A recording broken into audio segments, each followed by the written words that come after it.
The day had started out like any other, and I had no reason to suspect it would end differently. I was heading to one of my favorite restaurants after work, looking forward to a relaxing evening. I often met Kate there after she finished her day. Today was no exception, or so I thought. When I walked into the dimly lit restaurant, the familiar smell of garlic and herbs greeted me. It was a cozy Italian place that Kate and I had loved since our early days together. I had a spring in my step, excited to see her and share stories about our day. As I scanned the room, I spotted her at a corner table, but she wasn't alone. My steps faltered as I recognized the man sitting across from her. It was Arthur, my best friend for over 2 decades. He was laughing, his hand resting on hers in a way that was far too intimate for comfort. I blinked, hoping my eyes were deceiving me, but the scene remained the same. Kate's hand was enveloped in Arthur's, their fingers intertwined. She was smiling at him, a smile that used to be reserved just for me. My heart began to race as I tried to process what I was seeing. The world around me blurred, the noise of the restaurant fading into a dull roar. I took a deep breath and stepped forward, my body moving on autopilot. "Kate?" I called, my voice shaky but loud enough to catch her attention. Her head snapped up, and her smile vanished as our eyes met. Arthur quickly withdrew his hand, his face a mix of shock and guilt. For a moment, nobody moved or spoke. It was as if time had frozen, and we were all trapped in this terrible tableau. I walked up to their table, feeling a mixture of anger and heartbreak. "What is going on here?" I demanded, my voice steadier than I felt. Kate looked down, unable to meet my gaze. "Alan, I can explain," she began, her voice trembling. "Explain what?" I interrupted, my eyes shifting to Arthur, who was staring at the table as if it could offer him an escape. "Explain why my wife is holding hands with my best friend." Arthur finally looked up, his eyes filled with regret. "Alan, it's not what you think," he said, but the words rang hollow. My mind was racing, trying to piece together how long this had been going on. Had they been meeting here behind my back? How many times had I been deceived? "I need to leave," I said, my voice barely above a whisper. I turned and walked out of the restaurant, feeling like the ground had been pulled out from under me. As I stumbled outside, the evening air hit me like a slap. I leaned against a nearby wall, trying to steady my breathing. The betrayal was like a physical pain, sharp and unrelenting. The 2 people I trusted most in the world had shattered my heart. I drove home in a daze, my mind replaying the scene over and over. The image of Kate and Arthur, their hands intertwined, was burned into my memory. I felt a wave of nausea and had to pull over to the side of the road. I sat there, gripping the steering wheel, trying to make sense of the chaos that had just unfolded. When I finally made it home, the house felt empty and cold. I collapsed onto the couch, burying my face in my hands. The weight of their betrayal was crushing, and I knew that nothing would ever be the same again. As I sat there in silence, a single thought echoed in my mind. How could they do this to me? The hours after leaving the restaurant were a blur. I wandered through the house, each room filled with memories of Kate and me.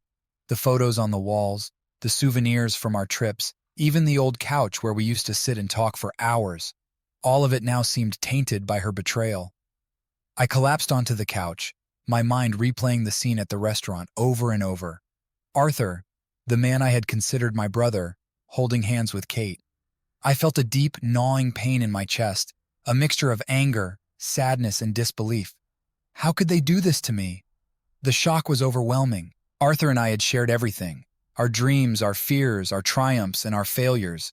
We had been through so much together. He was there when I met Kate. He stood beside me at our wedding, and he was there through every major event in our lives. To think that he could betray me in such a way was unimaginable. The more I thought about it, the angrier I became. How long had this been going on? How many times had they laughed at me behind my back, thinking I was clueless? I felt a surge of rage and kicked the coffee table, sending a pile of magazines flying. "Why?" I shouted into the empty house, my voice echoing off the walls. "Why would they do this to me?" I paced the room, my thoughts racing. Had there been signs I missed? Little things that should have tipped me off? I thought back to all the times Arthur had come over for dinner, all the times Kate had mentioned meeting a friend. I had trusted them completely, never doubting their loyalty or intentions. I felt a tear roll down my cheek and angrily wiped it away. I didn't want to cry. I wanted answers. I needed to understand why the two people I loved most had decided to betray me. I grabbed my phone and, after hesitating for a moment, called Arthur. The phone rang, and just as I was about to hang up, he answered. "Alan, please, let me explain," he said immediately, his voice filled with desperation. "Explain what?" I snapped. "Explain how you could do this to me. How could you betray our friendship, our brotherhood?" There was a long silence on the other end of the line. Finally, Arthur spoke, his voice barely above a whisper. "It just happened, Alan. I never meant for it to go this far. I never wanted to hurt you." His words only fueled my anger. "It just happened. What's your excuse? You never wanted to hurt me, but you did it anyway." "How long, Arthur? How long has this been going on?" Another long pause. "A few months," he admitted. "I know it doesn't make it any better, but it's the truth." I felt a fresh wave of pain wash over me. Months. They had been seeing each other behind my back for months. I hung up the phone, unable to listen to any more of his excuses. I sat back down on the couch, my head in my hands. The reality of the situation was sinking in, and it was almost too much to bear. The two people I thought I knew best had become strangers to me. I felt lost, like my entire world had been turned upside down. As the night wore on, I tried to make sense of my emotions. I felt a mix of betrayal, anger, and sadness. But more than anything, I felt a profound sense of loss. The life I had known and the people I had trusted were gone, and in their place was a painful, confusing void. I knew I had to confront Kate, but I wasn't ready. I needed time to process everything and to try to understand how we had reached this point. As I lay down on the couch, exhausted and heartbroken, I realized that nothing would ever be the same again. The trust and love I had taken for granted were shattered, and I was left to pick up the pieces of my broken life. The next few days passed in a haze of numbness and disbelief. I avoided Kate, spending long hours at work and finding excuses to be out of the house. I knew I couldn't avoid her forever, but I wasn't ready to face her yet. My mind was a storm of questions and emotions, and I needed answers. It was a Friday evening when I finally mustered the courage to confront Kate. She was sitting at the kitchen table, her eyes red from crying. When I walked in, she looked up at me with a mixture of fear and guilt. I took a deep breath and sat down across from her. "Kate, we need to talk," I said, trying to keep my voice steady. She nodded, wiping away a tear. "I know, Alan. I'm so sorry." "Sorry isn't enough," I said, my anger bubbling just beneath the surface. "I need to understand why you did this. How long has this been going on?" She hesitated, looking down at her hands. "I don't know if I can tell you," she whispered. "You owe me the truth," I insisted. "I deserve to know." There was a long pause before she finally spoke. "It's been almost 2 years," she admitted, her voice barely audible. 2 years. The words hit me like a physical blow. I felt my breath catch in my throat and my vision blurred with tears. For 2 years, the woman I loved had been living a double life, deceiving me every day. 2 years, I repeated, struggling to comprehend. How could you do this for so long? How could you look me in the eye every day and lie to me? Kate's tears flowed freely now. "I never wanted to hurt you, Alan. It just happened. Arthur and we connected in a way I can't explain, but I never stopped loving you." Her words felt like a cruel joke. "You never stopped loving me? How can you say that when you've been with someone else for 2 years? "I was confused," she said, her voice cracking. "I didn't know how to end it without hurting you." I stood up, unable to sit still any longer. I paced the kitchen, my mind racing. "Hurting me? You were worried about hurting me? What do you think you've done now, Kate? You've destroyed me." She buried her face in her hands, sobbing. "I'm sorry," she kept repeating. "I'm so sorry." I leaned against the counter, feeling a wave of exhaustion wash over me. "Why didn't you tell me earlier? Why did you let it go on for so long?" "I was scared," she said. "I didn't want to lose you, and I was selfish. I wanted both of you in my life." The honesty in her words cut deep. I felt a strange mixture of pity and rage. "You wanted both of us," I said bitterly. "Well, now you have neither." She looked up at me, her eyes filled with despair. "Please, Alan, can't we try to work through this? I don't want to lose you."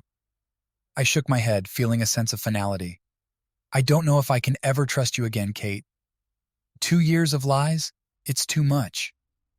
As I turned to leave the kitchen, I felt a crushing weight settle over me. The woman I had loved for so long, the woman I thought I knew, had become a stranger, and the life we had built together felt like a lie. I went to the bedroom and began packing a bag. I needed to get away, clear my head, and figure out what to do next. As I packed, I could hear Kate's sobs from the kitchen, but I couldn't bring myself to comfort her. My heart was too broken, and my trust too shattered. As I left the house, I realized that the path ahead would be long and painful, but I knew I couldn't stay. The betrayal had been too deep, the wounds too fresh. I needed time and distance to heal and to decide if there was any way forward for us. For now, all I knew was that I had to take the first step away from the life that had been built on lies. I spent the next few weeks in a small apartment I rented on the other side of town. It was sparse and impersonal, but it provided the solitude I needed to think. Every time I closed my eyes, I saw Kate and Arthur together, and the pain of their betrayal gnawed at me. I had started seeing a therapist to help me process everything, but it felt like an uphill battle. One Saturday, I returned to the house to pick up some more of my belongings. Kate wasn't home, and I was grateful for the silence. As I moved through the house, packing clothes and personal items, I found myself in the study, where we kept our important documents. I was rummaging through a drawer, looking for an old photo album, when I stumbled upon a stack of papers I didn't recognize. Curiosity got the better of me, and I pulled them out. My hands shook as I realized they were medical documents. I scanned the pages, and my heart stopped when I saw Kate's name at the top and the date from a few months ago. My eyes moved down the page, and I saw the words that made my blood run cold: termination of pregnancy. Kate had had an abortion a few months ago, without telling me. A wave of nausea hit me, and I had to sit down. My mind raced with questions. Why hadn't she told me? Was it Arthur's child? Did she feel she couldn't come to me with this? I felt another layer of betrayal settle over me, adding to the already overwhelming pain. I took a few deep breaths, trying to steady myself. I needed to confront her about this, but the thought of another confrontation was exhausting. Still, I knew I couldn't ignore it. I took the papers with me and left the house, my mind in turmoil. That evening I called Kate. She answered on the first ring, her voice hesitant. "Alan?" she asked softly. "We need to talk," I said, trying to keep my voice calm. "Can you come over to the apartment?" There was a pause, and then she agreed. "I'll be there in an hour." When she arrived, she looked tired and worn out, just as I felt. We sat down in the small living room, and I handed her the papers. Her face went pale as she realized what they were. "Why didn't you tell me?" I asked, my voice strained. "Why did you keep this from me?" Tears welled up in her eyes. "I didn't know how to, Alan. It was such a confusing time. I didn't know what to do." "Was it Arthur's?" I asked bluntly, needing to know the truth. She nodded, tears streaming down her face. "Yes, it was. I found out a few months ago, and I was scared. I didn't know how to handle it. I didn't want to make things worse between us." I felt a fresh wave of anger and sadness wash over me. "How could you do this, Kate? How could you make such a huge decision without telling me? We were supposed to be partners." She sobbed, her shoulders shaking. "I know I should have told you. I was afraid, Alan. I was afraid of losing everything." "You already lost me," I said quietly. "You lost me the moment you started lying to me."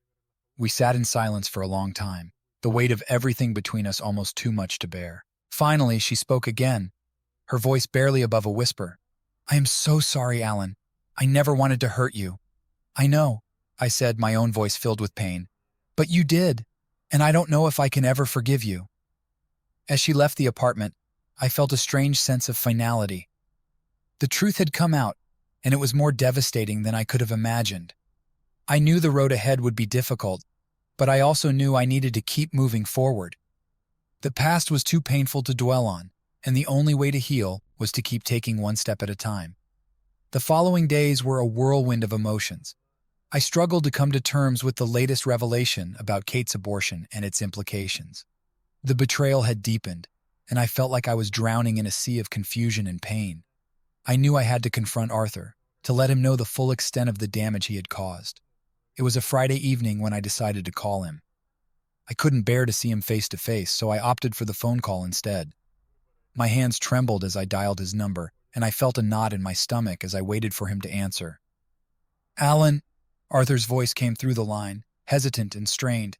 "I didn't expect to hear from you." "We need to talk," I said, my voice cold and steady. "Can you come over to my apartment?" There was a pause before he replied. "I'll be there in 30 minutes." When he arrived, I could see the guilt and sorrow etched on his face. He stood awkwardly in the doorway until I motioned for him to come in. We sat down in the small living room, the tension between us almost palpable. "Arthur, I found out something recently," I began, trying to keep my emotions in check. "Something Kate kept from me. She had an abortion a few months ago." His face went pale and he swallowed hard. "I didn't know," he whispered, his voice breaking. "I had no idea." I stared at him, searching his eyes for any hint of deception. "You didn't know? How could you not know? It was your child." He shook his head, tears welling up in his eyes. "She never told me, Alan. She never mentioned it." I felt a mixture of anger and pity. "You were involved with her for 2 years, Arthur. 2 years, and she kept this from both of us." He buried his face in his hands, his shoulders shaking with sobs. "I'm so sorry, Alan. I never wanted any of this to happen. I made a terrible mistake, and I've ruined everything." I took a deep breath, trying to control my rage. "Why, Arthur? Why did you do it? You were my best friend. We were like brothers." He looked up at me, his eyes red and swollen. "I don't know," he admitted, his voice hoarse. "It just happened. I never meant for it to go this far. I never wanted to hurt you." "Well, you did," I said, my voice cracking. "You hurt me more than I ever thought possible. You and Kate both." We sat in silence for a long time, the weight of his betrayal hanging heavy in the air. Finally, Arthur spoke again, his voice filled with regret. "I know I can't undo what I've done," he said, "but I want you to know that I am truly sorry. If I could go back and change things, I would." "I don't know if I can ever forgive you," I replied, my heart aching. "You and Kate have destroyed my trust, my faith in the people I loved most." He nodded, his expression filled with pain. "I understand, and I deserve your anger, but I hope that in time, you can find it in your heart to move on and heal." As he left the apartment, I felt a mixture of relief and sorrow. Confronting him had been necessary, but it had also reopened the wounds that were still so raw. I knew the road to healing would be long and difficult, but I was determined to keep moving forward one step at a time. The days that followed were a blur of therapy sessions, long walks, and sleepless nights. Each day, I felt a little bit stronger and a little more capable of facing the future. The betrayal of Kate and Arthur had shattered my world, but I was slowly beginning to rebuild it, piece by piece. The days and weeks that followed my confrontation with Arthur were filled with a tumultuous mix of anger, sadness, and an overwhelming sense of betrayal. Each passing day seemed to bring a little more clarity, and I realized that I needed to take decisive action to regain control of my life. One morning, I woke up with a sense of determination.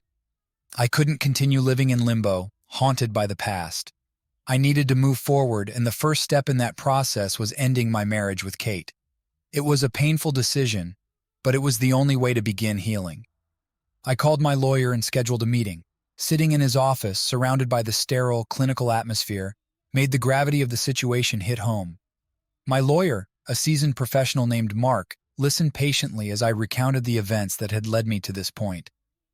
"I want to file for divorce," I said, my voice steady but filled with emotion. "And I want to fight for everything we've built together. Kate doesn't deserve to walk away with any of it." Mark nodded, taking notes. "Given the circumstances, you have a strong case. Infidelity, especially one as prolonged and deceitful as this, can significantly impact the division of assets. We can certainly argue for you to retain the majority of the marital property." I felt a sense of relief, knowing that I had someone on my side who was prepared to fight for me. "Thank you, Mark. I just want to ensure that I'm not left with nothing after all of this." Over the next few weeks, the divorce proceedings began in earnest. The paperwork was filed, and the process of untangling our lives from each other commenced. I moved back into the house temporarily to sort through our belongings, deciding what was worth keeping and what I wanted to leave behind.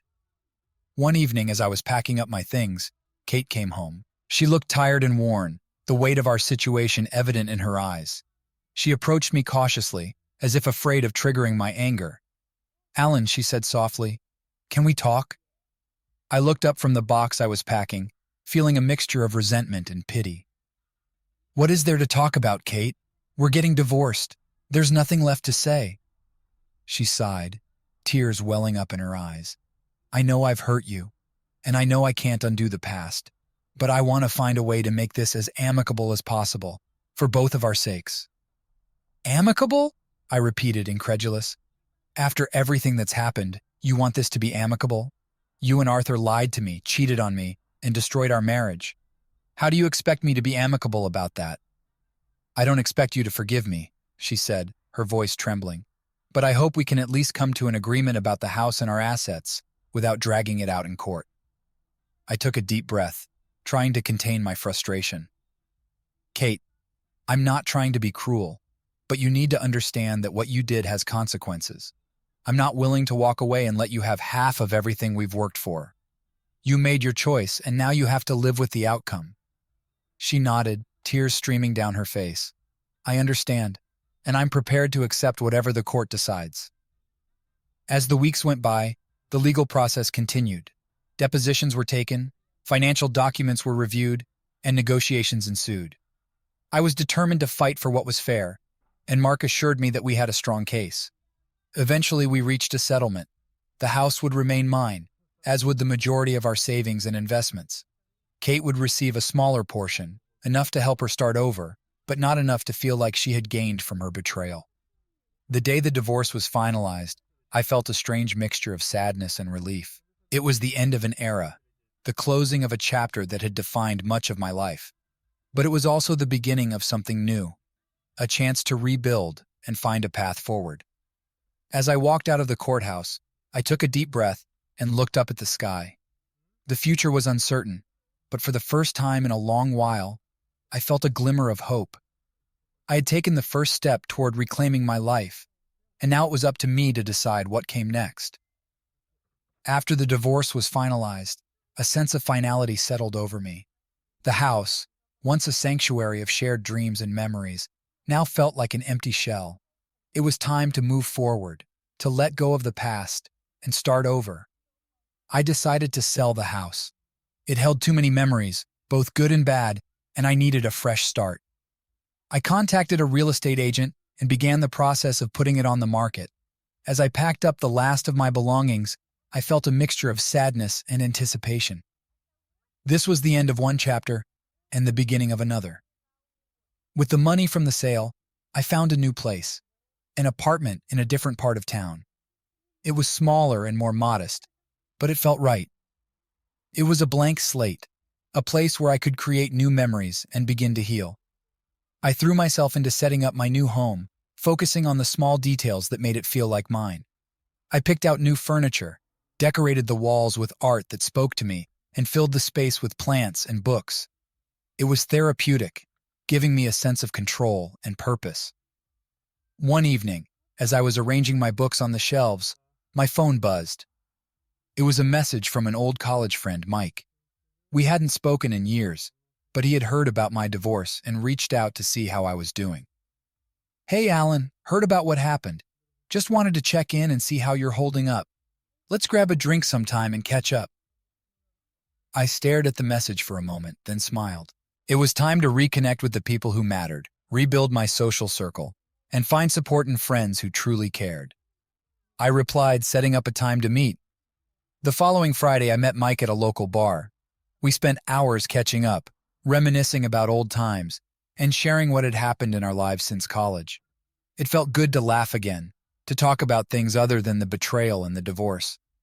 As the weeks went by, I reconnected with more old friends and made new ones. I joined a book club, started going to the gym regularly, and even signed up for a cooking class. I was rediscovering parts of myself that had been lost in the turmoil of my marriage and its aftermath. One afternoon while I was at the gym, I met a woman named Camilla. She was friendly, with a warm smile and an easygoing nature.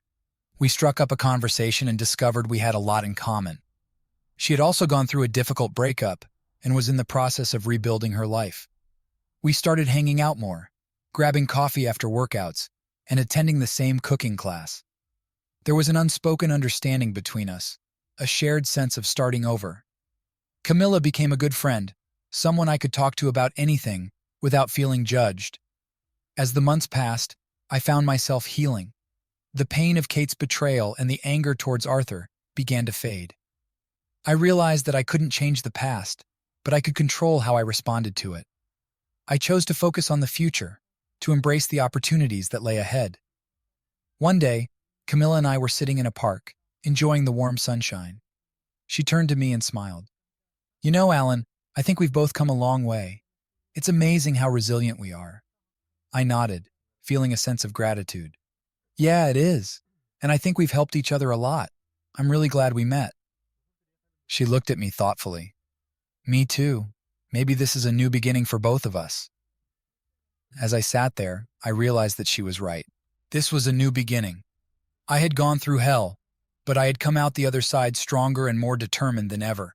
The future was uncertain, but for the first time in a long while, I felt hopeful. Starting over wasn't easy, but it was necessary. I had lost a lot, but I had also gained a deeper understanding of myself and what I wanted from life. And with each passing day, I was finding the strength to move forward, to build a new life filled with hope, happiness, and possibility. Months had passed since I moved into my new apartment and started rebuilding my life. The routines I established, going to the gym, attending social events, and spending time with friends, helped to keep me grounded. However, there was still a lingering sense of unfinished business, a need for closure that I couldn't ignore. One afternoon, I received a letter in the mail. It was from Kate, and my heart skipped a beat as I opened it. Inside, I found a handwritten note and a small package wrapped in plain brown paper. The note was short and to the point. "Alan, I hope this letter finds you well. I wanted to reach out and apologize once more for everything that happened between us. I know my words may never be enough, but please know that I am truly sorry for the pain I caused you. Enclosed is something I thought you might want to have back. It's a token of our time together, and I hope it brings you some measure of closure. Take care of yourself, Alan. Kate." I set the note aside and unwrapped the package. Inside was a photo album, the same one I had been searching for when I found the medical documents that revealed Kate's betrayal. It was filled with pictures from our years together, our wedding day, vacations we took, holidays spent with family and friends. Looking through the album brought a flood of memories, both happy and painful. There were moments of joy captured in those photos, moments when we were truly happy together. But there were also reminders of the betrayal, of the lies and deceit that had shattered our marriage. As I flipped through the pages, I realized that keeping the album would only prolong the pain. I needed to let go, find closure, and move on. With a heavy heart, I placed the album back into the package and set it aside. That evening, I met Camilla for dinner at our favorite restaurant. Over glasses of wine and plates of delicious food, I told her about the letter and the photo album. She listened attentively, offering her support and understanding. "You know, Alan," she said gently, "sometimes closure comes from letting go of the past. Keeping those memories close to your heart is important, but it's also okay to put them away if they're causing you pain." I nodded, grateful for her perspective. "You're right, Camilla. I think it's time to let go, to truly move forward." The next day, I packed up the photo album and the note from Kate. I took a long walk to a nearby park, where I found a quiet spot beneath a towering oak tree. Sitting down on a bench, I held the package in my hands one last time. "I forgive you, Kate," I whispered to the wind, "and I forgive myself for holding on to this pain for so long." With that, I placed the package at the base of the oak tree and walked away. It was a symbolic gesture, a final act of letting go. As I walked back to my apartment, a weight lifted off my shoulders. I felt lighter, freer, and ready to embrace the future with open arms. In the days and weeks that followed, I continued to focus on rebuilding my life. Camilla and I grew closer, and our friendship blossomed into something more. We supported each other through the ups and downs, celebrating small victories and comforting each other during moments of doubt. As time passed, the pain of my divorce faded into the background.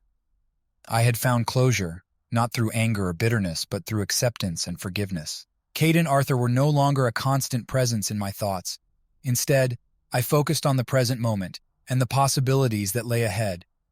Life had thrown me a curveball, but I had learned to swing with it. I had emerged from the darkness stronger and more resilient than before. And as I looked towards the horizon, I knew that the best was yet to come. With closure finally achieved, I found myself embracing life with renewed vigor and optimism. The healing process had been gradual but steady, and I now felt ready to turn my focus fully towards the future. Camilla had become a significant part of my life. Our friendship had blossomed into a deep and meaningful relationship, built on trust, understanding, and shared experiences.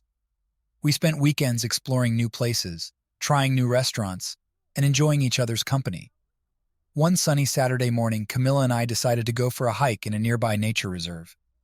As we walked along the trail, surrounded by towering trees and the sound of birdsong, I felt a sense of peace wash over me. The past no longer held me captive. Instead, I felt a profound sense of gratitude for the present moment and the person beside me. Stopping at a clearing with a breathtaking view of a lake, Camilla turned to me with a smile. "Alan, do you remember when we first met? How far we've come since then?" I nodded, a smile tugging at my lips. "It feels like a lifetime ago. So much has changed, but I'm grateful for where we are now." She took my hand, her eyes sparkling with warmth. "Me too. You've come so far, Alan. I admire your strength and resilience." I squeezed her hand gently. "I couldn't have done it without you, Camilla. You've been my rock through it all." We stood there for a moment, silently taking in the beauty of our surroundings and the depth of our connection. In that serene moment, I realized how much I had grown, not just in overcoming adversity, but in embracing the possibilities that lay ahead. As the months passed, Camilla and I continued to build a life together. We supported each other's goals and dreams, celebrating milestones both big and small. I pursued new hobbies and interests, finding joy in photography, volunteering at a local shelter, and exploring my culinary skills. One evening, over a homemade dinner at our apartment, Camilla looked at me with a glint of excitement in her eyes. "Alan, I've been thinking. What do you think about taking that trip we've always talked about? Maybe a road trip across the country?" I set down my fork, a grin spreading across my face. "I think that's a fantastic idea, Camilla. Let's do it." And so we began planning our adventure, a journey to discover new places, meet new people, and create unforgettable memories together. The thought of embarking on this new chapter of our lives filled me with excitement and anticipation. Looking back on everything I had been through, the pain, the betrayal, the heartache, I realized that it had all led me to this moment. I had emerged stronger, wiser, and more appreciative of the simple joys in life. The future was bright, filled with endless possibilities, and I was ready to embrace it fully. As I sat with Camilla on our balcony that evening, watching the sunset paint the sky in shades of orange and pink, I felt a deep sense of contentment. Life had a way of surprising us, of leading us down unexpected paths. And as long as I had Camilla by my side, I knew that whatever lay ahead, we would face it together, with courage, resilience, and love. The Grand Canyon stretched before us like a vast painted canvas, its deep gorges and towering cliffs illuminated by the golden hues of the setting sun. Camilla and I stood at the edge, awestruck by the sheer grandeur of nature's masterpiece. "It's breathtaking," Camilla whispered, her voice filled with wonder. I nodded, unable to tear my eyes away from the panoramic view. "Absolutely stunning. I never imagined we'd see something like this together." As the sun dipped lower, casting long shadows across the canyon, we found a quiet spot to sit and soak in the beauty around us. The air was cool, tinged with the scent of pine and earth. We were surrounded by the soft rustling of leaves and the distant calls of birds. "Remember when we started this trip?" Camilla said, her gaze fixed on the horizon. "We were both looking for something, closure maybe, and now, here we are." I reached for her hand, intertwining our fingers. "It feels like a lifetime ago. So much has changed since then." Camilla turned to me, a gentle smile playing on her lips. "You've come so far, Alan. I'm proud of you."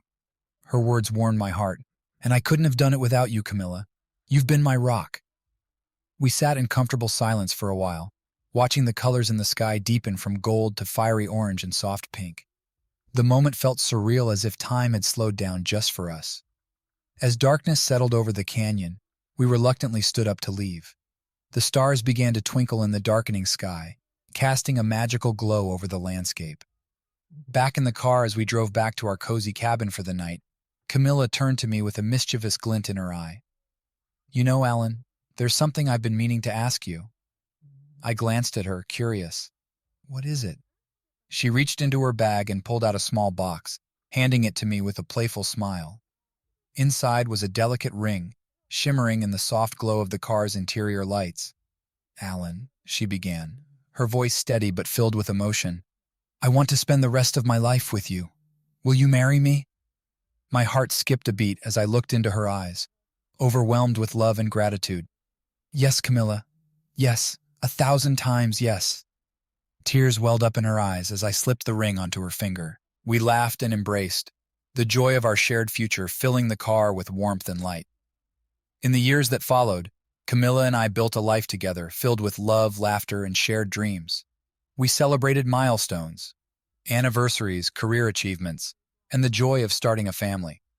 Through it all, we never forgot the journey that had brought us together, the challenges we had overcome, the lessons we had learned, and the strength we had found in each other. Looking back on my past, I realized that every twist and turn had led me to Camilla, to a love that was deeper and more profound than I had ever imagined possible. She had helped me find closure, not by forgetting the past, but by embracing the beauty of the present and the promise of the future. As I stood beside Camilla on our wedding day, surrounded by friends and family who had supported us along the way, I knew that I was exactly where I was meant to be. Life had come full circle, and I was grateful for every moment, the highs and the lows, that had brought me to this place of happiness and fulfillment. And as we danced under the starlit sky, I whispered a silent thank you to the universe for leading me to Camilla, for giving me a second chance at love, for showing me that even in the darkest of times, there is always light and hope. As the music swirled around us, I held Camilla close, feeling the rhythm of our hearts beating in sync.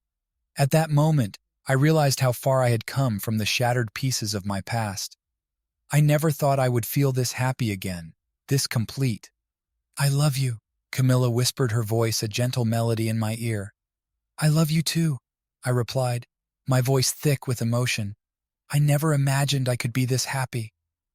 Together, we danced into the night, embracing the promise of our future and cherishing the journey that had brought us here.